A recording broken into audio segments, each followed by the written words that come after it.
to tilted to the bass inside.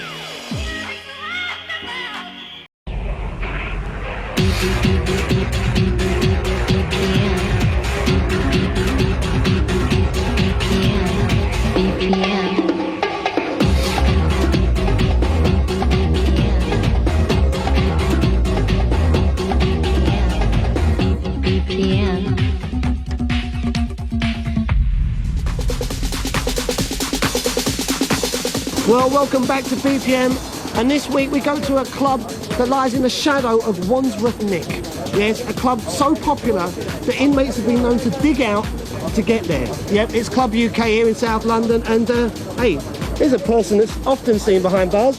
Brenda. Oh, it's Brenda. Hi, yeah, we're at Club UK, which leads the way in the capital of clubland, doesn't it, Dave? It's one of the hottest tickets around. And it's got an all-star international DJ lineup tonight. Does that include you? Not anymore. Darling. Oh, that's not all, Brenda. You know that's not all. Because also on the show this evening, seconds out, we asked boxing champ Nigel Benn whether he plays the Marcus of Queensberry rules when he DJs. Also, a day in the life of Diana King, Jamaican dancehall's leading lady, and we go on a ride with Belfast boy David Holmes, literary reference fans, and we take a white-knuckle techno ticket. That's right. Well, now, I sort my notes out about the visuals inside the club. Why don't you guys pop inside ahead of me and have a little mingle? This way, Brenda.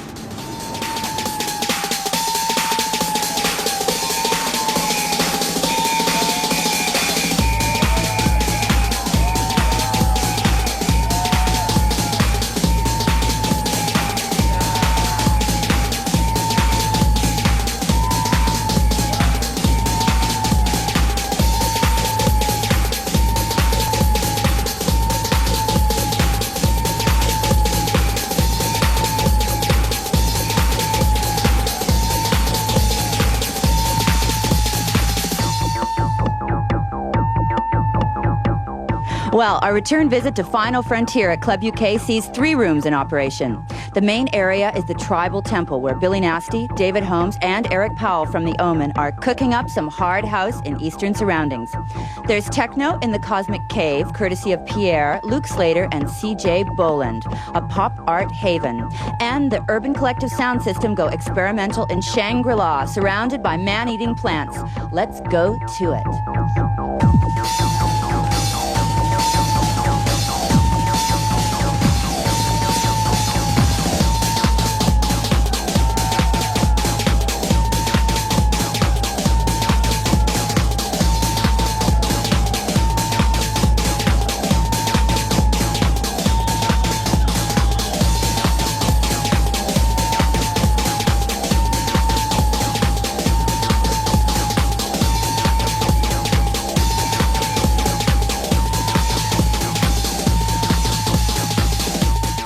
We're here at the mouth of Final Frontier with Ian Jenkinson of the Universe crew. Ian, you've been doing Final Frontier for a very long time. Do tell me why it's so successful, darling.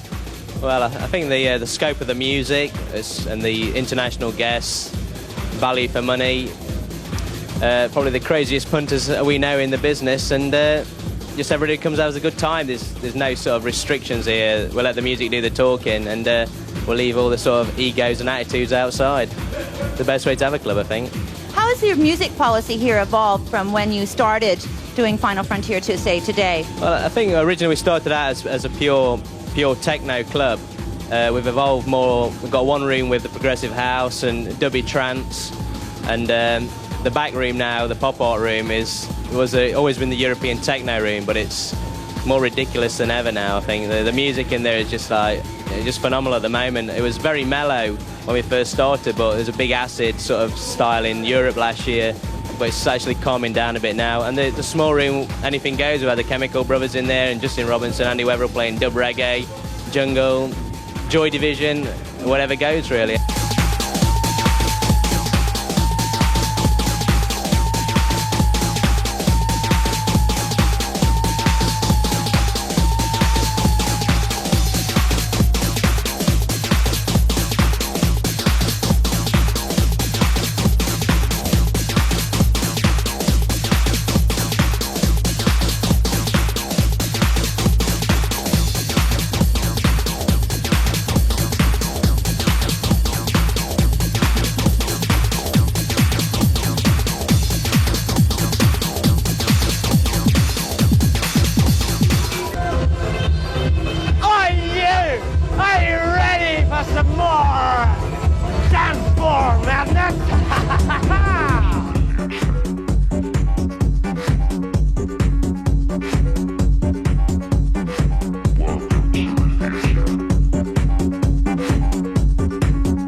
caught everybody's imagination with his cute club nights and filmic techno soundtracks. He's perhaps better known for his collaborations with Ashley Beadle and Chris Needs, but now he's gone solo with his new LP. We spoke to him earlier.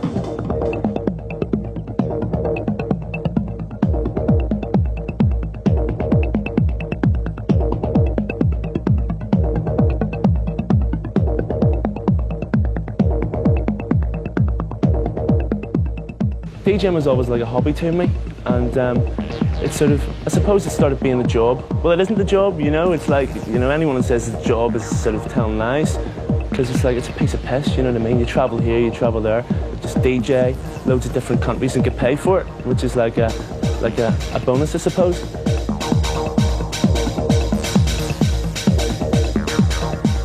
Starting out in Belfast was like sort of quite easy, you know? I mean, it would have been a lot harder for me to DJ and do what I'm doing now in London because I was like sort of really young, you know what I mean, and everybody knows everybody. It was easy for me to get venues and stuff, so I was actually running my own clubs.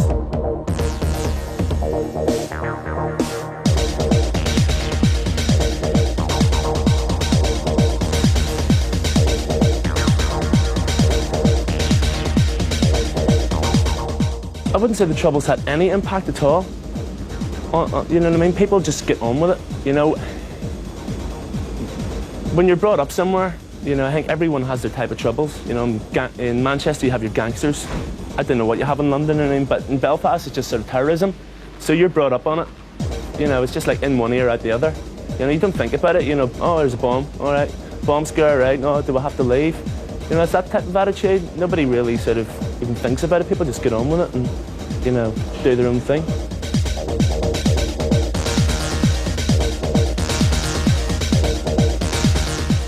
The scene is very, very well established, a lot more than people think it is. I mean, like, any DJ that comes over, everyone like ranging from, like, say, Andrew Weatherall to Richie Houghton, Darren Emerson, Stuart McMillan from Glasgow, Phil Perry from London. They're all just, you know, they just all leave, going gobsmacked, going, what was that all about? You know what I mean? Because the people are so up for it.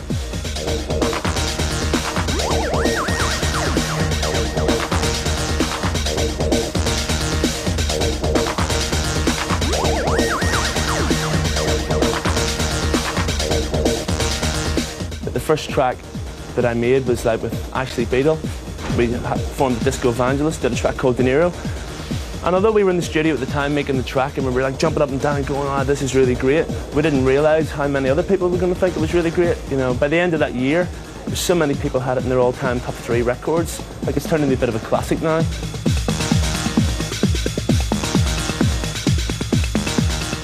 I've decided to go solo right now because I just want to sort of move on and do different things, you know what I mean?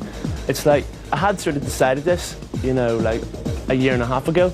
It's just because I've been caught up so much in my DJing, I haven't actually got time to sort of keep on, to finish the album. Like, the album's took me like about a year to make, but if I sort of count up the studio days, it actually works out at about 3 weeks.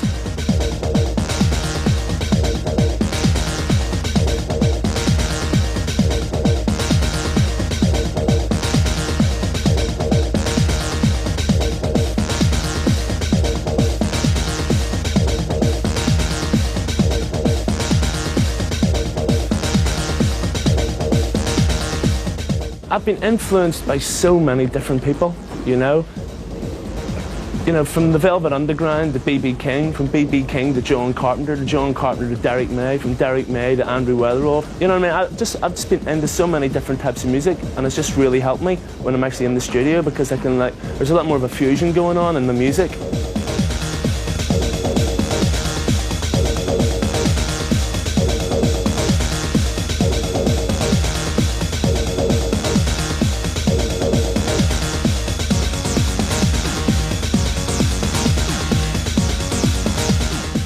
I would describe my DJing as just, you know, that's a thing that sort of changes all the time. You know what I mean? I mean, like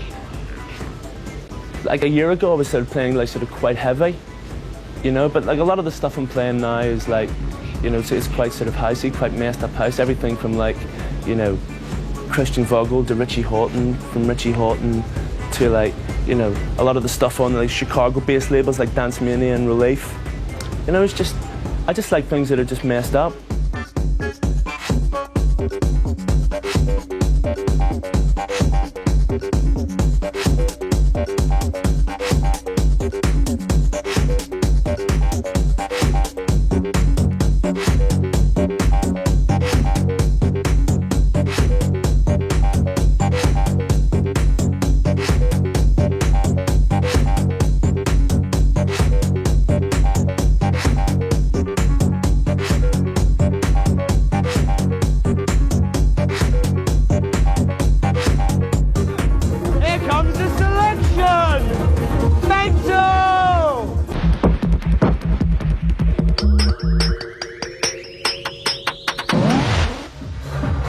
Welcome back to BPM.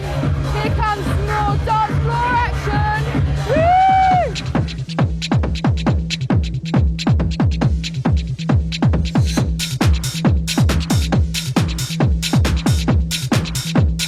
In the dark relay. In the dark relay. In the dark relay. In the dark relay.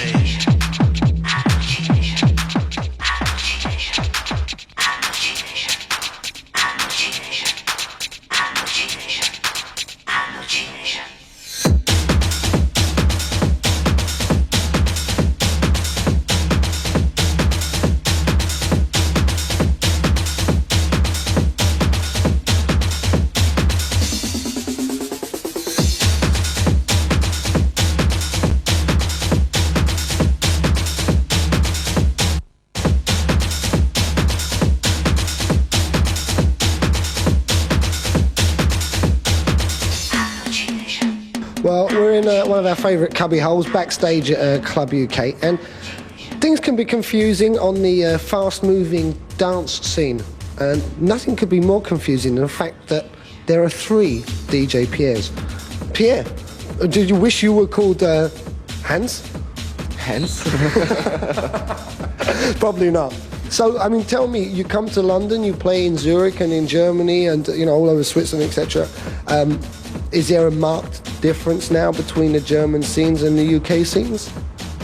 you better take me this question after this gig, but now I see, I hope that I find open-minded people who are tolerant and don't want to hear their own hits. I hope that they only want to hear music, good music. Okay, who have you heard personally that really kind of makes you feel, God, this guy's moving me, this woman is moving me?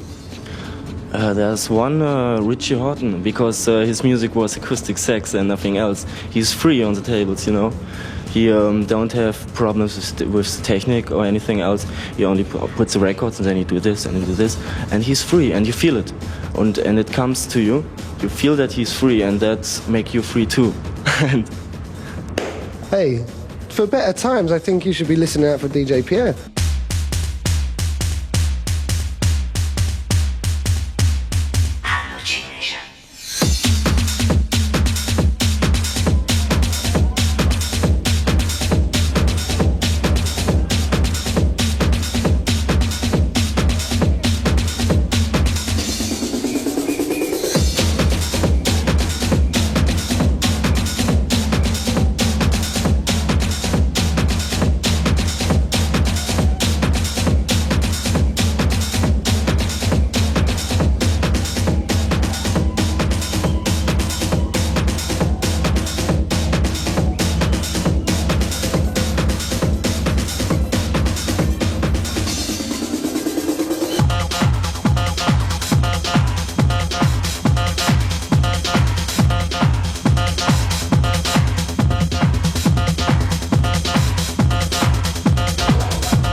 star of Jamaican dancehall.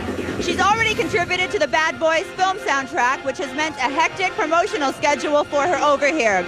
We met up with her on a recent visit to film this video diary. I don't want no fly guy, I just want a shy guy. That's what I want, yeah. You know what I want, yeah.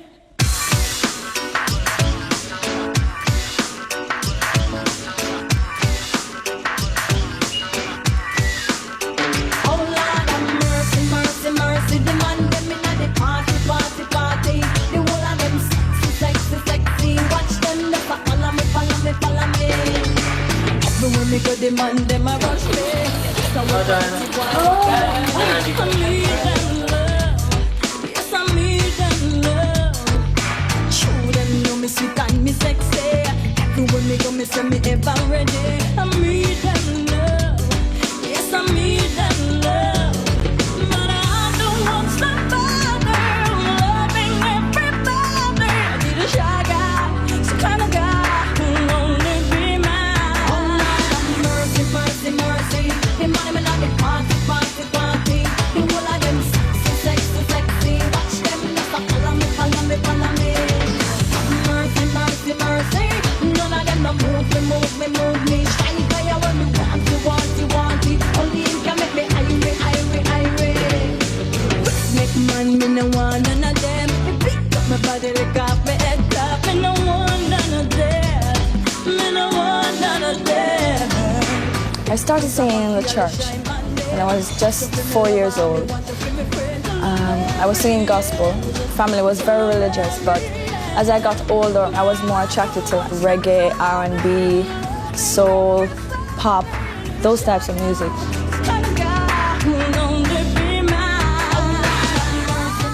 My single Shy Guy is me saying that I love shy guys. That's my type of guys.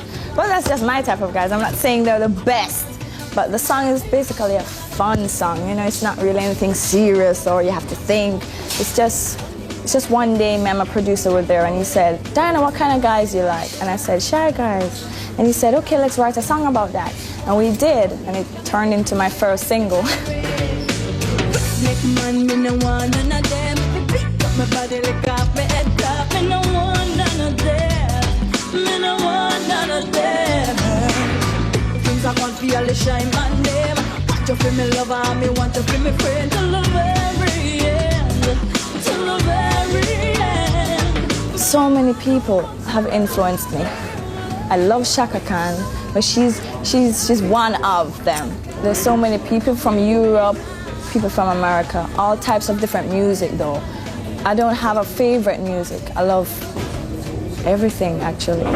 Maybe more songs than artists.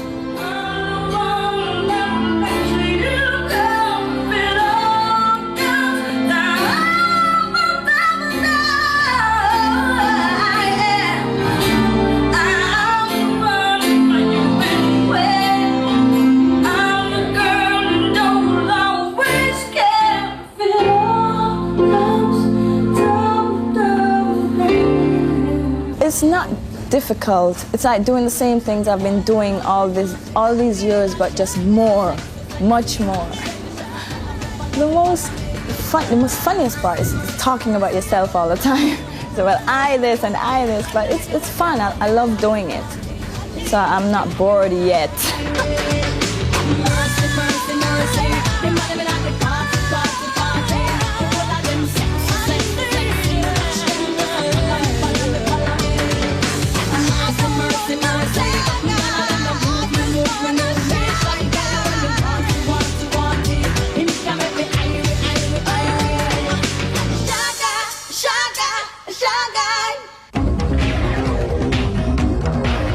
BPM.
One of Final Frontier's regular DJs is Gail San. We spoke to Gail earlier about her career, which has brought her from Singapore to London.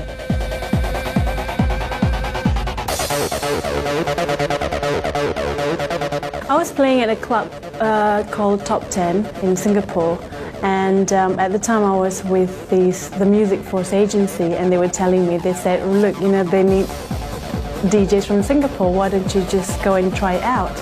And I thought, yeah, fine, 3 months, you know, why not? And it's been like nearly 7 years now.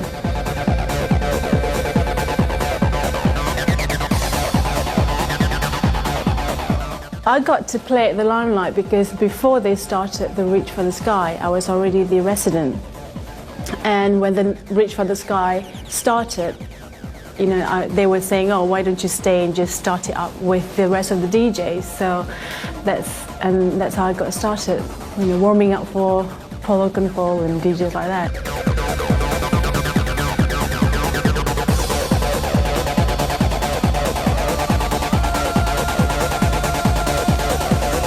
It's only in the last 2 years, you know, people start saying, hey, you know, you're a DJ and stuff like that. And before that, it was really hard, you know. Maybe because the music I was playing, because, you know, I started playing garage, Italian house and stuff like that. And at the time, a lot of DJs are doing that sort of stuff, you know. And then when I started moving on to what I'm doing now, people start taking notice, you know, and I think it all started when I played at the Omen, because that is the ultimate club in Germany. DJing-wise, it seems to be like it's going to be really mad, busy throughout the year, and I'll be doing a lot more writing and producing with different people. You know, I think that's going to go on for the next few years.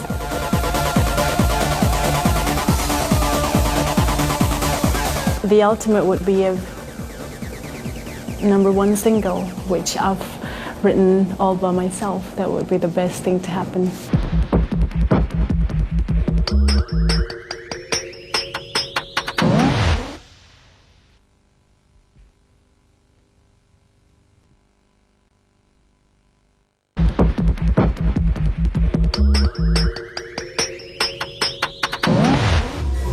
Welcome back to BPM. Here comes some more dancing. Woo!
Well, as they say, seconds out, round one. because the next story is quite interesting. Nigel Benn made his name as a super middleweight world champion of boxing, but now he's putting all his best punches into becoming a DJ. Supposedly, as his career on the boxing circuit dies down, he's now becoming a top heavyweight DJ on the decks. And all I want to know is, does Barry Hearn managing him for the gig?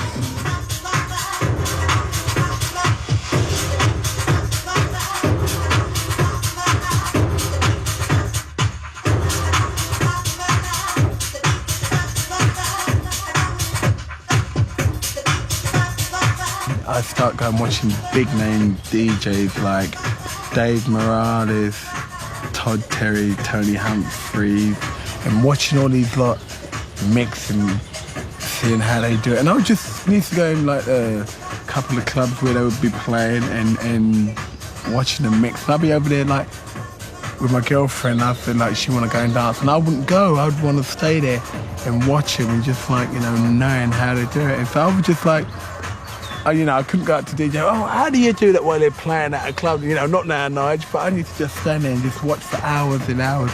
And I just started getting the hang of it.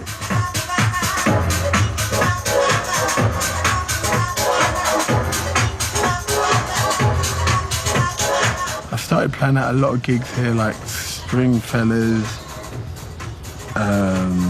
House of Windsor. And then I just started getting a lot of clubs in Jersey, Guernsey, and I thought to myself, well, it wasn't even a money trip. It was more of like me rocking a house and seeing people really enjoying themselves, you know? And I thought to myself, God, it's fun, and no one's throwing, I'm getting paid, and no one's throwing punches at me. So I thought, man, I think this could be a good number.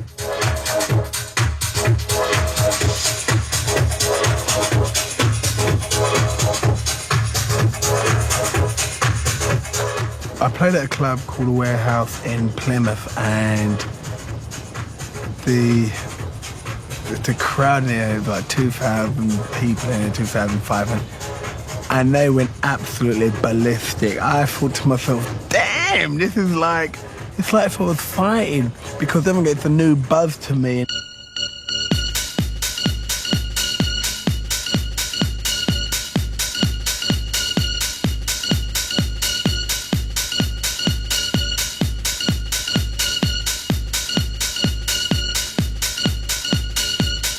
You could be black, you could be white, you could be a tramp, you could be whoever. I will talk to you, I don't care who, because I've lived in the hostel, I've never had nothing, so we've been born with a silver spoon in my mouth, so I'll let them to know and say, well, hey, I come from the street just like you, and you can make good just like me. Going back to the club in Plymouth, at the end I got the mic and I said to everyone down there, I mean, it was like 2,000 crazy people, and I said to him like, and I took the mic and I said, I'm no different to any of you down there. And the place erupted. I thought, you know, and I was just letting them know that I'm no different to you. Like, see, I've only just been playing at this club once, but I know there's going to be a family affair. And at the House of Windsor, it's like a family affair there, and they're all great.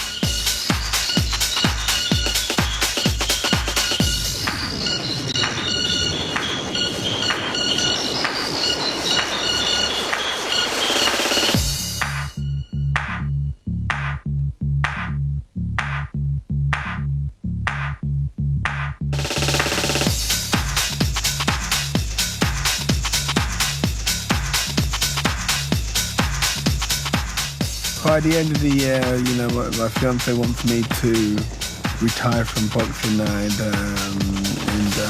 but I want to get it all out my system first. I want to make sure, like, you know, that I don't want to, like, you know, like everyone said, why is Frank Bruno still fighting? He's got this, he's got that. You have to be a boxer to understand it, and I want to be able to say to myself, like, I don't want to, like, retire and then I'm sitting at home and I'm clucking to get back in the ring. It might sound a bit crude, but I need to get it all punched out of me. It might sound horrible. I mean, like, Gerald McClellan, that fight there nearly brought it all out of me, and I've got to get it all out my system, because once I retire, I don't want to go back in there no more. You know, but I can see by the end of the year, I think I should hang up my gloves and say, cry my eyes out, thank all the British public that backed me, and then get on with my new life, being a DJ.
Well, you'll never guess it. That's it from another BPM. BPM at Club UK's Final Frontier. We'd like to thank the Universe crew for having us. It was great, wasn't it? Certainly had us. And woo, they sure did. And also, we'd like to mention Chris Edwards from Norwich. Chris, thank you for those lengthy musings. Oh, entertainment, enlightenment, education, everything, really. They've got it all.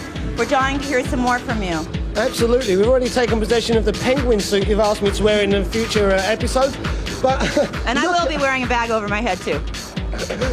That was me, actually, Brenda. Oh, so sorry. No, on with the show, really, because next week we're in Sheffield at Rise, and you can catch us with the Loved Up Boys and the wonderful Sister Bliss. And over summer, look out for the summer specials, because, yes, we're going to Ibiza. They're letting us back in the country. Costa del Techno. Here we come. Woo!